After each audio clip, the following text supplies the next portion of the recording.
Friends upma అయితే ready అయిపోయిందండి. ప్లేట్లో వేసుకుందాం. స్టవ్ ఆఫ్ వేసుకొని ఫ్రెండ్స్ స్టవ్ ఆఫ్ వేసుకుందామండి. స్టవ్ ఆఫ్ వేసేసుకొని ప్లేట్లు తీసుకుందాం. ఈ సమ్మర్లో హాలిడేస్లో అండి పిల్లలకు ఉదయాన్నే టిఫిన్ చేశాను ఫ్రెండ్స్. సేమియా ఉప్మా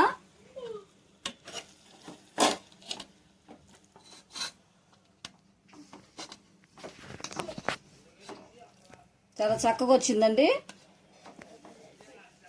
5 నిమిషాలు సింపుల్గా ఈజీగా అయిపోయిందండి సేమియా ఉప్మా అయితే.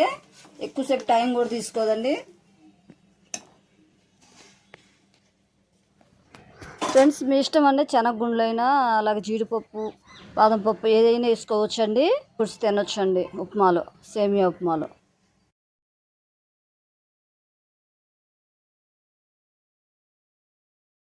చాలా బాగా వచ్చింది. అలాగే టేస్ట్ ఎలా ఉందో నేను తిని చూపిస్తాను. ఉప్మా అయితే బాగా వచ్చిందండి. దీనిలోకి పంచదార కానీ చట్నీ కానీ వేసుకుంటే బాగుంటుందండి. నేనైతే పంచదార వేసుకొని తింటున్నాను.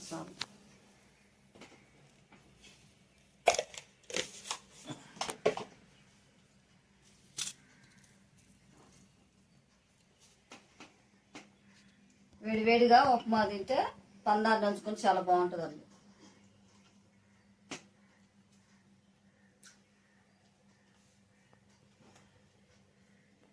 ఓకే ఫ్రెండ్స్, మీకు నచ్చినట్లయితే షేర్ చేయండి, లైక్ చేయండి, సబ్స్క్రైబ్ చేసుకోండి ఫ్రెండ్స్.